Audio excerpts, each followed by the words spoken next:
오늘은 탕자 사건 토파보기라는 제목을 가지고 하나님 말씀 증거하도록 하겠습니다. 오늘부터 저는 몇 주간 이 탕자 이야기에 대해서 한번 살펴보려고 하는데요. 여러분 탕자 이야기 잘 아시죠? 탕자 이야기. 탕자가 어느 날 아버지에게 그 유산을 상속받아서 저기 먼 나라로 가게 되죠. 거기에서 허랑방탕한 삶을 살다가 모든 것을 탕진한 채 집으로 다시 돌아오는 이야기입니다. 돌아올 때는 아들의 신분이 아니라 종놈의 신분으로 그냥 받아주기만 하면 좋겠다 이렇게 했을 때 그 아버지가 이 탕자를 아무런 조건 없이 다시 아들로 신분 회복을 시켜주며 다시 받아주는 내용의 이야기입니다. 성경에 등장한 이야기 가운데 아마 가장 아름다운 이야기 중에 하나가 아닐까라는 생각이 드는데요. 저는 오늘 그 배경과 서론에 대한 이야기를 좀 여러분들과 세 가지로 좀 나누어 봤으면 좋겠습니다. 자, 첫 번째는 이 이야기는 철저하게 멀어지고 대비되어 있다는 것을 기억해야 한다는 것입니다. 다 같이 읽어봅니다. 시작. 이 이야기는 철저하게 멀어지고 대비되어 있습니다. 네, 오늘 우리가 잘 알고 있는 이 탕자 이야기의 등장인물이 어떤 인물인지에 대해서 우리가 잘 알고 있지 않습니까? 먼저는 아버지, 참 마음이 아팠던 아버지가 등장하고요. 그 다음에는 모든 것을 탕진해버린 정말로 아들이었지만 탕자가 되어버린 탕자 둘째 아들이 등장하고 있고요. 이 둘째 아들이 돌아오자 그것을 용납해주는 그 아버지의 마음을 도무지 이해하지 못하는 첫째 아들이 우리가 읽었던 이 본문 속에 등장하고 있습니다. 그런데 중요한 것은 이 등장하고 있는 두 아들이 다른 방식으로 아버지의 마음과 멀어지고 있다는 데 초점이 있다는 것입니다.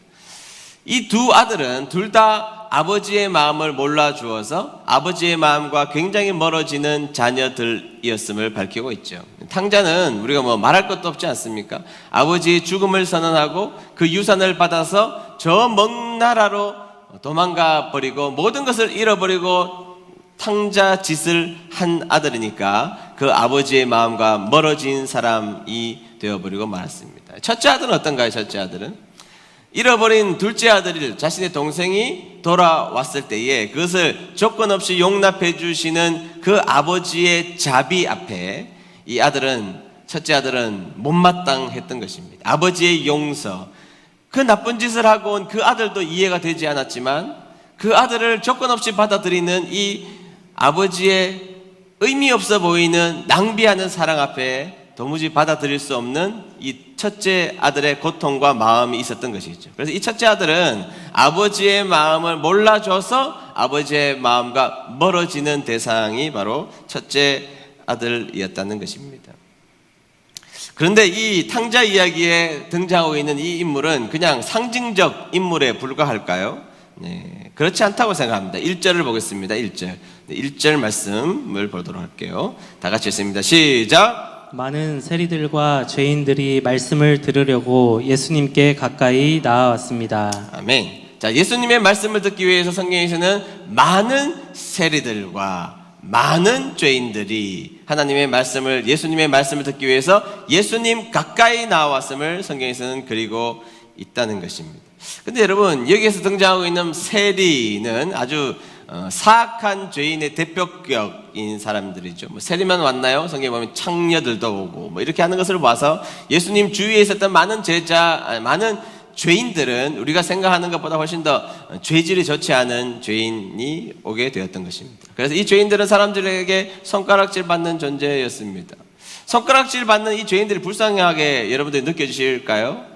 그것은 우리가 성경을 이미 오랫동안 배워와서 그 사람들이 불쌍하다 이렇게 여기실지 모르겠지만 그들은 잘한 것이 하나도 없는 사람들입니다. 다시 말하면 욕먹어 마땅한 자들이 바로 예수님 주위에 모여 있었던 죄인들이었다는 것입니다. 그들은 성경에 등장하고 있는 도덕법을 준수하지도 않았습니다.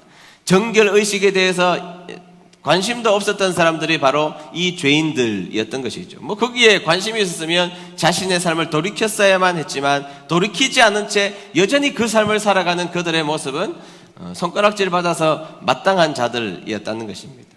거기에다가 자신의 이익을 챙기기 위하여서 남들을 망가뜨리는 짓들을 한 사람들이기 때문에 이 사람들은 사람들에게 불쌍한 사람이 아니라 손가락질 당해도 마땅한 자들이었다는 것이죠. 그래서 고대 문헌에 보면 세리와 독사가 같이 지나가면 어떤 것을 먼저 죽여야 될까? 세리를 먼저 죽여라. 뭐 그런 문헌이 있을 만큼 사람들에게 심한 손가락질의 대상이었던 사람이 바로 예수님 주위에 있었던 죄인들이었던 것이죠. 예수님 주위에 있었던 바로 이 죄인들이 예수님이 말씀하신 바로 이 둘째 아들 탕자에 해당하는 자라고 볼 수가 있다는 것입니다. 반면에 2절 말씀을 보실까요? 2절 말씀을 보도록 할게요. 다 같이 읽습니다. 시작. 바리새파 사람들과 율법 학자들이 수군거리기 시작했습니다. 이 사람이 죄인들을 받아들이고 함께 먹기까지 한다. 아멘. 자, 2절에 등장하는 사람들 바리새인과 율법 학자들이 등장하는데요. 뭐 지금 우리는 바리새인 그러면 이 독사의 자식들아, 이 못된 놈들 뭐 이렇게 생각하지만 우리가 지금 타임머신이 있다면 그 타임머신을 타고 예수님 당시로 쭉 돌아가서 이 바리새인들을 만나면 우리는 깜짝 놀랄 줄도 모릅니다. 바리새인들이 생각보다가 아니라 압도적으로 사람들에게 존경받는 대상들이었기 때문입니다. 항상 사람들이 모여있는 곳에 바리새인들이 등장하면 상석을 주었습니다. 예수님 살아계실 때 당시에 바리새인들이 2,000명에서 4,000명 정도 되었다고 하는데요. 이 바리새인이 등장하면 사람들은 흠모하는 눈으로 바리새인들을 쳐다보았습니다. 도덕법에 대해서도 깨끗하게 지키려고 노력했고 정결의식에 있어서도 깨끗하려고 끊임없이 노력했던 사람, 종교적 행위를 위하여서는 일신의 고통을 지기로 작정하며 살아가는 사람들, 금식했던 사람들, 그런 사람들이 바로 바리새인이었던 것이죠. 그래서 사람들은 이 바리새인들과 이야기하기 혹은 바리새인들의 가르침을 받는 것을 즐겨 좋아했고 그 사람들을 흠모하는 눈으로 쳐다보았던 것입니다. 그러나 우리들의 눈에는 보이지 않지만 예수님이 보신 것은 그들의 마음속에 있는 정죄함이었던 것이죠. 그들은 도덕적으로 나름대로 깨끗한 삶을 살았습니다. 종교의식도 나름대로 잘 지켰습니다. 그러나 예수님이 그들의 마음속에 추악한 것을 발견했던 것은 바로 그들의 마음속에 자신이 깨끗하다는 이 이유, 자신이 나름대로 괜찮게 산다는 이 이유로 수많은 사람들을 정죄의 대상으로 삼았던 그 모습을 예수님은 보셨던 것입니다. 정죄받아 마땅한 자들에게는 정죄해야 된다고 생각하며 정죄했던 사람들이 바리새인들이었던 것이죠. 그래서 그들은 돌아온 동생도 싫었고 돌아온 동생을 조건 없이 받아주는 아버지가 꼴도 보기 싫었던 첫째 아들을 상징하는 것입니다. 죄인들이 오는 것도 싫었고 그 죄인들을 용납하는 예수님은 더욱더 싫었던 바로 첫째 아들을 상징하는 이야기라는 것입니다. 여러분, 우리 인간은요 철저하게 자기중심입니다. 그렇죠? 여러분 이타적으로 살아가십니까? 이타적으로 살아가는 일이 몇 개 있을 뿐이지 우리 모두는 자기중심적으로 세상을 살아가게 됩니다. 그래서 내 의견과 반대편에 서 있는 사람들을 통렬하게 비판하든지 아니면 소심하게 비판하든지 뭐 그럴 뿐이지 우리는 자기중심적으로 판단하고 자기중심적으로 생각하고 자기중심적으로 많은 것을 보려고 하는 의지가 생각보다 강하다는 것입니다. 한 교회 예를 들어볼까요? 자, 여러분들 게 좋아하십니까? 네, 그러니까 목사님 저는 게를 좋아합니다. 특별히 보신탕을 좋아합니다. 오늘 복날이라서 목사님이 또 이 이야기 하시는구나. 아니고 게를 기르는 거 좋아하시냐 하는 것이죠. 뭐 게를 기르는 것을 좋아하는 분들도 계실 것입니다. 그거는 뭐 비난의 대상이 아닙니다. 반대로 게를 싫어하는 분도 계실 것입니다. 그것은 비난의 대상이 아니라는 것이죠. 근데 여러분 어떤 교회에서 아주 큰 싸움이 일어나서 교회가 분열이 되었는데 시험에 들어서 교회가 갈라졌는데요. 시작점이 뭔 줄 아십니까? 시작점이 뭐냐? 계파와 비계파가 치열하게 싸웠기 때문입니다. 치열하게 싸워요. 여러분 개를 기르시는 분들은 보면 개를 마치 자식처럼 아끼고 사랑하잖아요. 그 모습을 보고 비계파가 아니 개는 개처럼 키워야지 뭐를 개를 사람처럼 키우냐 막 이렇게 신랄하게 비난을 했습니다. 그 이야기 들으니까 계파가 기분이 좋아요, 나빠요? 어려운 이야기입니까? 개가 아니고 계파가 기분이 좋아요, 나빠요? 기분이 나쁘지 않아요. 기분이 나쁘니까 이렇게 대답을 했습니다. 개만도 못한 사람들이 얼마나 많은데. 그래서 나중에는 계파하고 비계파하고 심하게 싸워서 교회가 개판이 되었습니다. 결국에는 교회가 갈라졌다는 이야기가 웃지 못할 이야기지만 여러분 이런 비본질적인 가지고 싸우면 목사는 어떻게 해야 됩니까 도대체? 생각해 보십시오.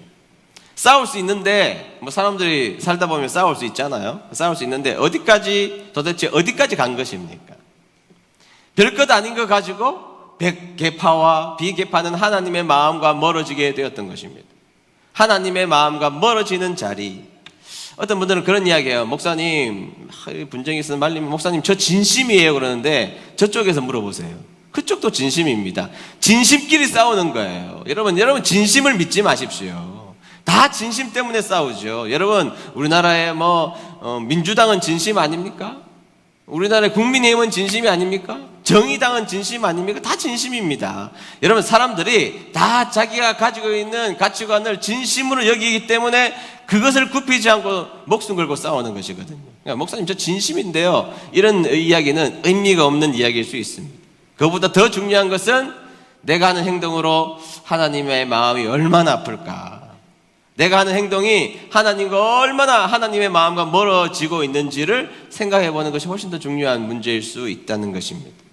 어쨌든 오늘 성경에 등장하고 있는 이 죄인들과 바리새인들, 첫째 아들과 둘째 아들은 서로 완전히 다른 삶을 살았지만 중요한 공통점은 둘 다 아버지의 마음과 멀어지고 있었다는 것입니다. 자, 두 번째로 넘어가 보도록 하겠습니다. 두 번째, 사랑의 주도권이 어디에 있는지가 중요하다는 것입니다. 다 같이 읽어봅니다. 시작. 사랑의 주도권이 어디에 있는지가 중요합니다. 네, 오늘 탕자 비유의 핵심 중에 하나는 사랑의 주도권을 누가 가졌느냐 하는 문제인데요. 자, 주도권을 누가 가졌습니까? 탕자가 가졌습니까? 이 이야기의 주인공이 탕자이다, 그럴 수는 있지만 이 이야기의 주도권을 탕자가 가지고 있다, 그건 아니죠. 그러면 이 이야기의 주도권을 첫째 아들이 가지고 있습니까? 그것도 아닙니다. 다행스럽게도 이 이야기의 주도권은 아버지가, 사랑 많은 자비로우신 아버지가 그 주도권을 가지고 있다는 데에 천만 다행이라는 것입니다. 여러분, 제가 성경 공부 시간에 혹은 설교 시간에 좀 어려운 이야기를 가끔씩 여러분들에게 할 때가 있는데, 쌍무언약, 편무언약 이런 거 기억나시나요? 처음 듣는 이야기입니까? 네, 쌍무언약, 편무언약. 말은 좀 어렵지만 실질적으로는 그렇게 어려운 이야기가 아닙니다. 이 쌍무언약이라는 것은 의무와 권리와 책임이 양쪽 다 있다는 것이죠. 양쪽 다 지켜야 될 의무가 있다는 것입니다. 그것이 쌍무언약입니다. 그것이 뭐라고요? 한 번만 더, 뭐라고요? 쌍무언약입니다. 자, 편무언약은 약속은 하긴 하지만 한쪽에 의무가 있다는 것이 바로 편무언약입니다. 한쪽에 의무가 있다는 것을 뭐라 그런다고요? 편무언약. 양쪽에 있는 것을 뭐라 그런다고요? 쌍무언약. 한쪽에 있는 것을 뭐라 그런다고요? 편무언약. 이렇게 말하고 있습니다. 자, 쌍무언약의 대표적인 언약이 시내산 언약입니다. 시내산 언약. 그러니까 시내산 언약은 너희들이 내 말에 순종하면 너희들이 제사장 나라가 되고 거룩한 백성이 될 것이다. 네, 서로에게 의무와 책임이 상존하는 것, 쌍무언약입니다. 근데 여러분, 편무언약이 뭐냐? 편무언약의 대표적인 것은 창세기 15장에 등장하거든요. 창세기 15장에 가보면 하나님이 아브라함을 부르시잖아요. 그래서 아브라함이 네 몸에서 난 씨로 말미암아 네가 믿음의 조상이 될 것이다, 열국의 아비가 될 것이다 하면서 저 하늘을 봐. 하늘 별 보여? 네, 엄청나게 많이 보이는데요, 저렇게 너의 자손이 많아질 거야. 모래 보여? 네, 엄청나게 보이는데요, 이만큼 너에게 큰 민족이, 네가 조상이 될 거야, 이렇게 약속을 하셨죠. 그런데 이 언약을 체결하는 장면 여러분 기억하시나요? 어떻게 체결하시죠? 하나님께서 아브라함에게 명령하십니다. 아브라함, 지금 내가 하는 말 잘 들어. 암소, 암양, 비둘기 이런 거 가지고 와서 죽여서 절반을 자른 다음에 벌려놓고 거기에다 길을 만들어, 이렇게 말했습니다. 여러분, 짐승을 잡아가지고 쪼개서 쫙 벌려놓으면 거기에 피가 있을까요, 없을까요? 피가 있죠. 그래서 그걸 우리는 피의 길 이렇게 말하는데요. 자, 그렇게 만들어 이렇게 이야기하니까 아브라함이 좀 이상하잖아요. 하나님, 왜 만들어야 되죠? 이렇게 묻지 않았습니다. 왜 묻지 않았느냐 하면 고대 근동 지역에 아주 중요한 약속을 하게 될 때면 나라와 나라가, 부족과 부족이, 가족과 가족이 너무 중요한 약속을 할 때면 이런 방식의 약속을 고대 근동의 사람들은 해왔기 때문입니다. 짐승을 잡아놓고 그 짐승을 쪼개놓습니다. 정확하게 절반을 쪼개넣어서 피의 길을 만든 다음에 그 약속의 주체인 두 사람이 그 사이를 지나가게 되죠. 한 번씩. 한 번씩 지나간다는 그 의미가 뭐냐? 우리가 지금 이 약속을 반드시 지켜야 될 텐데 이 약속을 어기면 이 고기처럼, 쪼갠 고기처럼 죽을 거야, 그 말이거든요. 이 약속을 어기면 우리는 여기에 비참해지는 이 비참한 짐승처럼 우리도 비참해질 거야. 그것이 바로 약속을 체결하는 방식이었던 것입니다. 그래서 하나님께서 아브라함에게 짐승을 약속을 주시고 짐승을 쪼개 놓으라 그러자 분말하지 않고 짐승을 잡기 시작합니다. 노인이요. 이제 아브라함이 좀 불쌍해요. 성경에 보면 하나님이 막 노인들 많이 괴롭히시죠. 모세도 많이 괴롭히시고 노아도 괴롭히시고 아브라함도 괴롭히시고. 여러분, 닭 한 마리 잡기도 힘들 텐데 소를 잡아요. 소를 때려 잡아서 또 각을 다 떠서 절반으로 나눠서 벌려 놓으려니까 얼마나 아브라함이 힘이 듭니까? 그렇게 하다가 지쳐가지고 나중에 쓰러져 잠들어 버려요. 성경에 보면 쓰러져 잠들어 버립니다. 얼마나 피곤했겠습니까? 잠에서 깨보니까 어떤 일이 벌어졌습니까? 하나님을 상징하는 횃불이 이 쪼갠 고기 사이에 지나갔더라, 이렇게 나와 있단 말이에요, 성경에서. 원래 약속은 양쪽이 지나가야 되는데 하나님이 아브라함 보고 지나가라고 그랬습니까? 아닙니다. 누구만 지나가셨어요? 하나님만이 지나가셨다는 것이죠.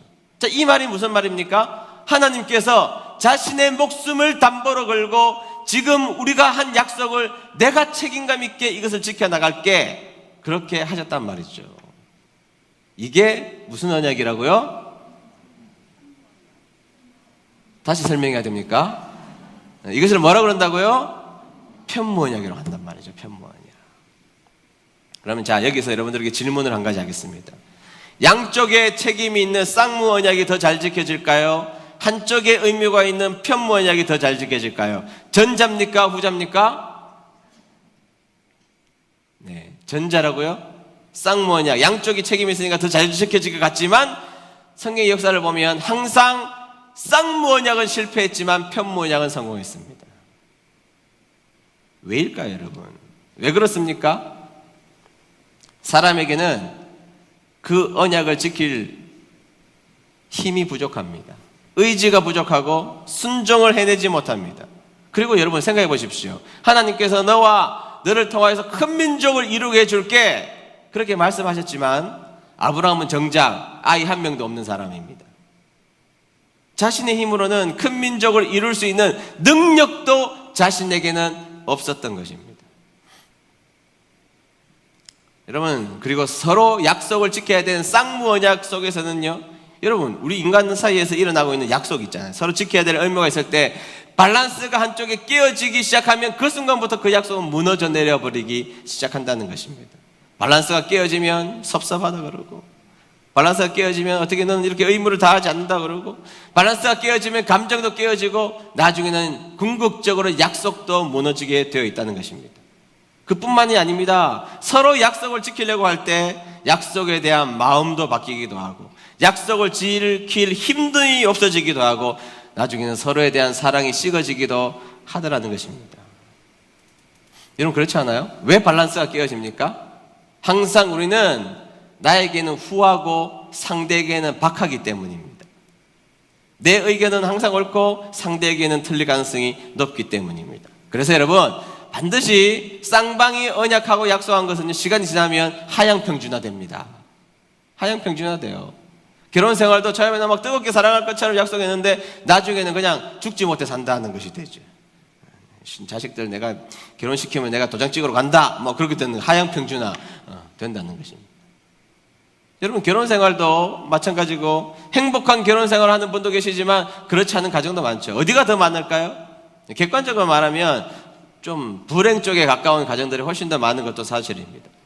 근데 여러분, 다툼이 많은 가정의 가장 중요한 특징이 뭔 줄 아십니까? 쌍방정입니다. 쌍방정. 내가 오늘 밥 차렸으니까 설거지는 네가 해야 되고, 어제 내가 설거지를 했으니까 오늘 네가 설거지를 해야 되고, 내가 돈을 이만큼 벌어왔으니까 너는 이만큼만 써야 되고, 네가 말을 그따위로 하니까 나도 이따위로 해야 되겠다. 이런 쌍방정 일들 때문에 항상 가정에 문제가 생기기 시작합니다. 이 밸런스를 맞추기가 너무너무 어려운 것이 있죠. 그래서 처음에는 사랑의 희생으로 쌍방적 약속으로 시작됐지만 시간이 지나면 그 밸런스는 깨어져서 하향평준화가 되어버리고 말더라는 것입니다. 그런데 여러분, 진짜 행복한 가정 한번 가보십시오. 진짜 행복한 가정을 가만히 제가 많이 들여다봤습니다. 진짜 행복한 가정을 가만히 들여다보면 물론 둘 다 성품도 좋고 둘 다 의지가 강하다는 것도 확인되지만 제가 훨씬 더 느끼는 것은 그 가정에 어느 누군가는 압도적 사랑을 가지고 있습니다. 그 가정에 어느 누군가는 압도적 희생을 하고 압도적 사랑을 하고 압도적으로 넉넉하고 압도적으로 그 사랑을 퍼주는 그런 가정들이 행복한 가정이 되더라는 거예요. 좋은 교회도 마찬가지입니다. 여러분, 좋은 교회는 모든 구성원들의 의견들이 지도자에 의해서 좋은 밸런스를 멋지게 유지되는 교회가 진짜 좋은 교회 아닙니다. 그런 교회는요, 물론 그런 교회도 좋은 교회지만 시간이 지나면 또 하향 평준화 될 가능성이 높습니다. 헌신을 이만큼 하자고 이야기했지만 시간이 지나면 하향 평준화 될 가능성이 높습니다. 진짜 교회는요, 압도적인 사랑을 가지고 압도적으로 헌신하는 몇 분이 계시는 겁니다. 그분들이 압도적으로 헌신하고 압도적으로 희생하고 압도적으로 성도들을 섬기고 압도적으로 교회를 섬기고 그런 분들 되시기를 주의 이름 축복합니다. 네, 그런 분들이 계실 때 좋은 교회가 되는 것입니다. 여러분, 은혜가 없는 곳에는 자꾸 밸런스를 맞추자 그래요. 공의, 정의 다 밸런스 맞추자는 이야기 아닙니까? 그러나 여러분, 은혜가 있는 곳에는 압도적인 사랑, 압도적인 은혜, 압도적으로 내가 해보겠다, 그런 마음이 있는 것입니다. 그래서 저는 이제 우리 은혜드림교회 기도가 조금 수준이 좀 높아졌으면 좋겠습니다. 하나님, 우리의 가정이, 우리의 교회가, 우리의 기관이, 우리의 교회가, 우리의 모임이 하나님 행복한 교회, 행복한 가정 되게 해주세요. 자, 이런 기도 좋은 기도지만 이제는 조금 더 업그레이드 되어서 하나님, 저에게 압도적인 사랑을 주시옵소서. 압도적인 사랑, 압도적인 능력자, 압도적인 종이 되고 싶습니다. 그런 기도의 사람 되시기를 주의 이름으로 축복합니다. 여러분들이 압도적인 사람이 될 때, 여러분들이 압도적인 은혜의 사람이 되고 사랑의 사람이 될 때 여러분 주의가 밝아지고 사는 역사가 있게 될 줄을 믿고 압도적인 은혜를 구하고 압도적인 사랑을 구하는 주님의 종들 되시기를 주의 이름으로 축복합니다. 여러분들이 속해 있는 곳에 문제가 있습니까? 하나님 앞에 기도하십시오. 하나님, 이 문제가 해결되어서 행복한 가정 되기를 원합니다. 행복한 교회 되기를 원합니다. 행복한 모임이 되기를 원합니다. 그러나 주님, 제가 압도적인 사랑을 가지고 해보겠습니다. 그런 주님의 종들 되시기를 주의 이름으로 축복합니다. 아멘. 세 번째, 그럼에도 불구하고 근본적 사랑의 주도권 속으로 우리는 들어가야 한다는 것입니다. 다 같이 읽어봅니다. 시작. 근본적 사랑의 주도권 속으로 들어가야 합니다. 네. 이 탕자의 비유의 핵심은 사랑의 주도권을 그 아버지가 가지고 행사하고 이야기가 끝마쳐지고 설득하며 이야기가 맞춰진다는 데 있다는 것입니다. 굉장히 중요한 이야기입니다. 여러분, 우리는 돼지 두 번째에 등장한 것처럼 우리의 인생을 하나님 앞에 업그레이드 해야 됩니다. 그래서 주님, 나의 인생에 압도적 사랑이 있기를 원합니다. 내가 압도적 사람이 되고 싶습니다. 압도적 은혜의 사람이 되고 싶습니다. 기도해야 됩니다. 그러나 한 걸음 더 나아가서 우리의 사랑에는 반드시 한계가 있다는 것을 자각해야 됩니다. 압도적 사랑을 아무리 구해도 우리의 사랑과 우리가 베푸는 은혜와 우리가 베푸는 자비에는 한계가 있다는 것을 깨달아야 한다는 것이죠. 그래서 한 번 더 기도를 하자면 이렇게 기도해야 됩니다. 주님, 저에게 압도적인 은혜를 주십시오. 압도적인 사랑을 주십시오. 그리고 하나님, 제가 그것이 부족하여서 넘어지거나 좌절될 때 압도적 사랑의 하나님의 그늘 속으로 제가 들어갈 때 저를 외면치 마십시오. 이렇게 기도해야 됩니다. 그것이 필요하다는 것이죠. 왜냐하면 우리의 사랑은 끝까지 견딜 힘과 능력이 없기 때문입니다. 여러분, 이 비유에 등장하는 둘째 아들 보십시오. 둘째 아들은 처음부터 걸러먹은 것입니다. 둘째 아들에게 압도적 사랑이 있을 수도 없고 둘째 아들이 압도적 희생을 할 수 있는 사람이 아니었던 것이죠. 그렇다고 해서 첫째 아들은 나름대로 모범적인 인생을 살긴 했지만 어떤 문제가 닥치자 자신이 가지고 있는 사랑과 은혜의 정신을 모두 다 잃어버리고 말았던 것이죠. 실패했던 것입니다. 그것이 인간이라는 것을 기억해야 됩니다. 제가 시 읽는 것을 좋아하는데요. 옛날엔 시집을 사서 읽어야 됐는데 시집은 좀 작은데 비싸잖아요. 좀 아깝잖아요. 물론 뭐 시를 좋아하시는 분은 안 아깝겠지만 저는 아깝거든요. 그래서 요즘엔 또 인터넷에 시들이 참 많이 나와서 너무너무 좋아요. 그래서 좀 어떨 때는 시를 일부러 찾아서 제가 일주일에 몇 번씩은 읽어보는 편인데요. 한 번은 시를 읽다 보니까 정일근 씨가 지은 숨찬 사랑이라는 시가 있더군요. 숨찬 사랑. 한번 들어보시죠.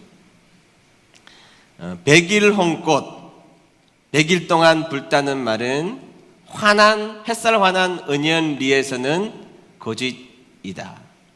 늦봄부터 늦겨울까지 피고 지며 100일 가고 지고 또 피며 200일이 지나도록 내내 불다.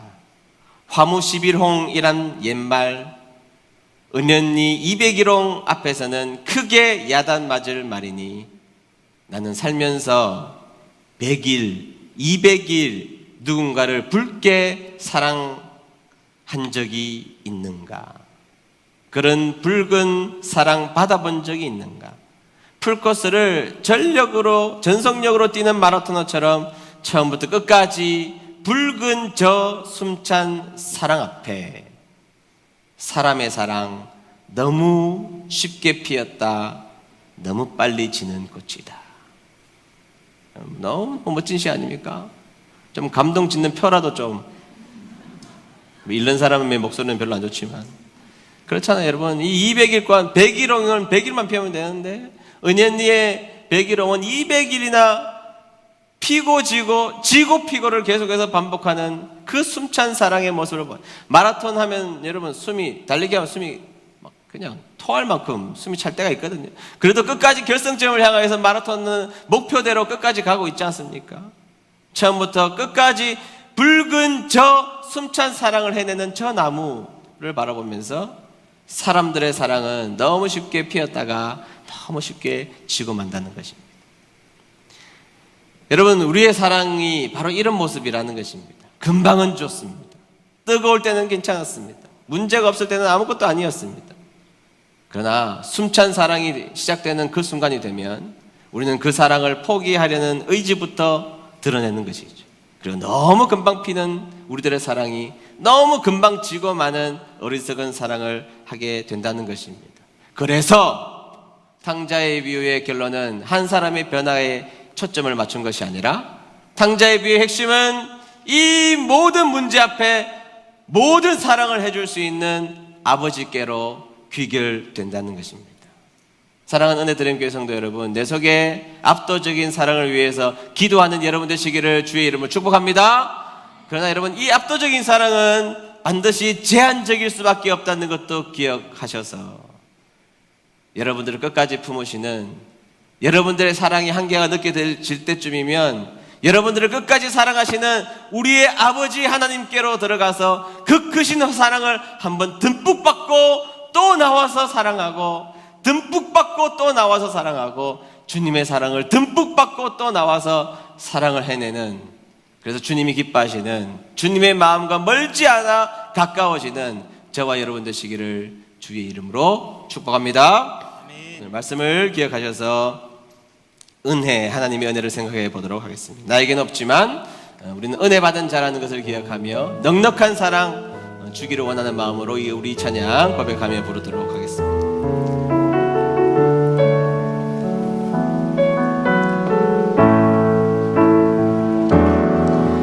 내가 누려왔던 모든 것들이, 내가 지나왔던 모든 시간이, 내가 걸어왔던 모든 순간이 그것이 당연한 것입니까? 아닙니다. 당연한 것 아니라 은혜였소. 아침 해가 뜨고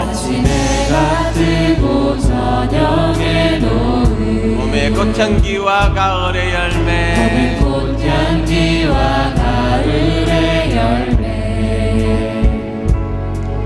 변하는 계절의 모든 순간, 그것이 무엇입니까? 당연한 것 아니라 은혜였소. 모든 것이 은혜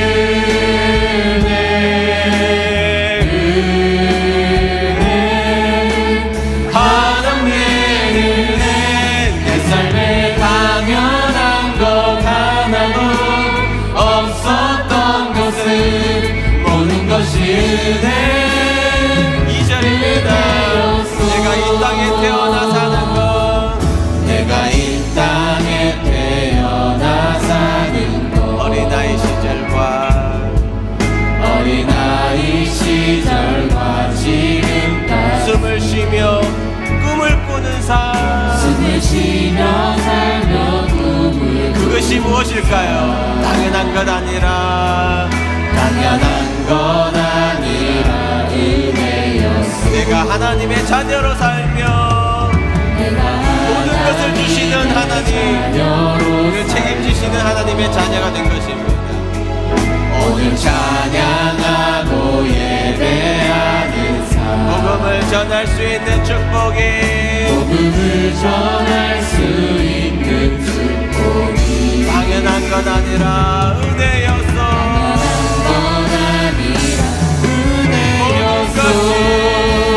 모든 것이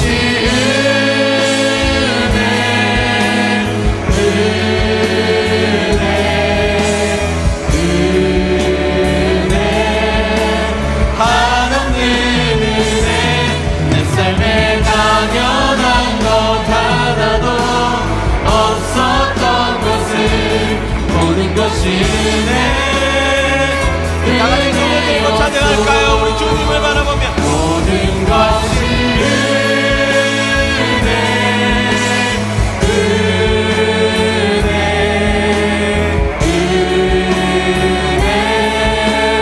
한없는 은혜, 내 삶에 당연한 것 하나도 없었던 것을 모든 것이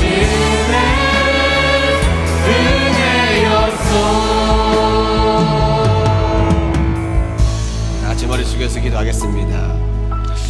오늘 우리는 이제부터 탕자 이야기를 들여다보고 있습니다. 근데 물론 탕자 잘한 것 없다는 거 잘 알고 있습니다. 그러나 탕자를 바라보는 첫째 아들 역시 아버지의 마음을 아프게 한 사람이었습니다.